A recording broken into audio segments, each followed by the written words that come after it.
Bonjour à tous. Voilà, je voulais vous faire partager un petit peu mes lectures du moment et mes réflexions aussi, en lien avec ces lectures.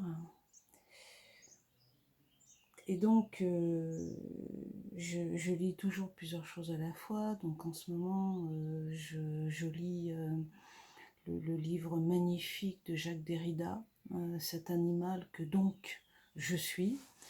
Et bon, ça fait plusieurs jours que j'essaye de comprendre ce qu'il nous raconte sur, on va dire, une expérience fondatrice, en tout cas pour sa pensée sur l'animal, qui est le fait d'avoir pris conscience que tous les matins, sa petite chatte le suivait dans la salle de bain et en fait le regardait se déshabiller, puis partait complètement dépité. Voilà. Et en fait, ce qu'il y a de fondateur, si vous voulez, c'est cette conscience du regard de l'animal. Alors je suis là-dedans en ce moment.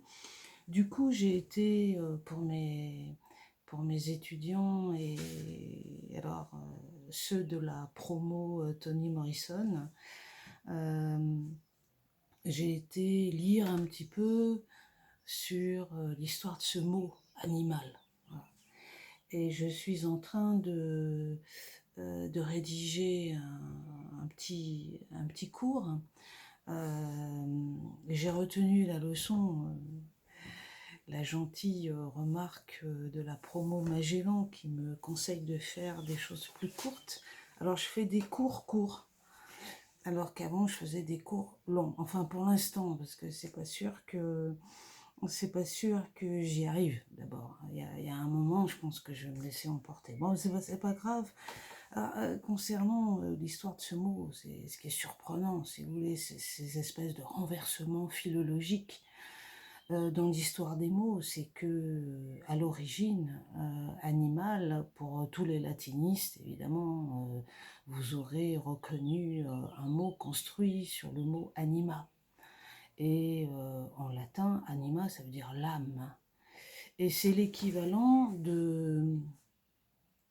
finalement, du mot grec psyché et psychon. En fait, quand Platon et Aristote parlent de ce que nous appelons les animaux, eux, ils emploient le terme de psychon, c'est-à-dire l'être vivant. Voilà. Donc, au départ, si vous voulez, l'animal possède une âme, c'est-à-dire qu'il a une dimension psychique et qu'il n'est pas qu'un corps.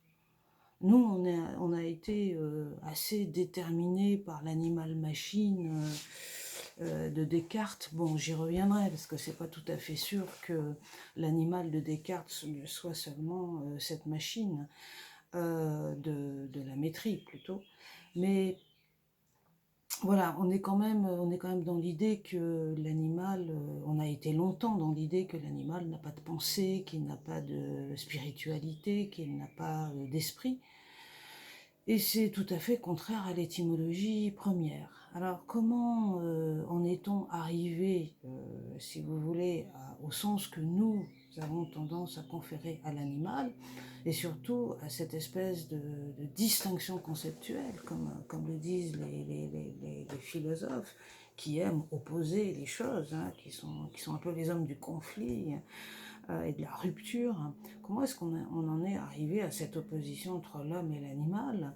euh, L'homme défini comme un être de conscience, donc de langage, donc sujet de droit, etc. Et puis l'animal de l'autre côté qui, lui, serait privé de tout ça. Alors même que l'étymologie, psychon, l'être vivant, l'animal, celui qui possède l'âme, c'est-à-dire tout autant les animaux que nous, eh bien, conduit plutôt à l'idée d'une continuité, même si on va bien sûr arriver à différencier. Et je vais quand même essayer de montrer que l'animalisme n'est pas non plus une position tenable, ni sur le plan théorique, ni sur le plan pratique.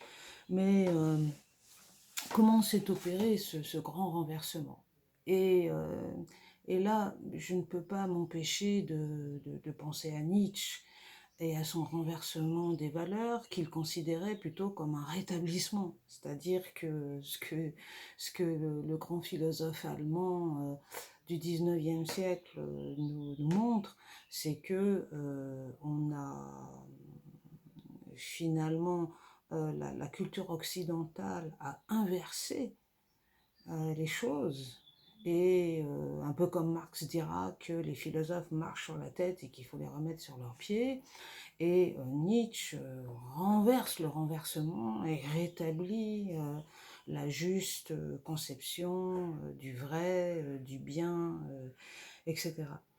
Un renversement concernant ce sens premier du mot animal, dont on peut aller chercher des responsabilités dans le christianisme, puisqu'au fond, la théologie latine, c'est-à-dire plus ou moins ce qu'on peut appeler la patristique, et puis après médiévale, va peu à peu introduire une opposition entre animalis et spiritualis. Il y a ce qui est de l'ordre de l'animalité et il y a ce qui est de l'ordre de la spiritualité. Voilà. Donc j'en suis là et je poursuis mes enquêtes sur ce thème magnifique qui est le thème de l'animalité. Donc je vous dis à bientôt, cher public.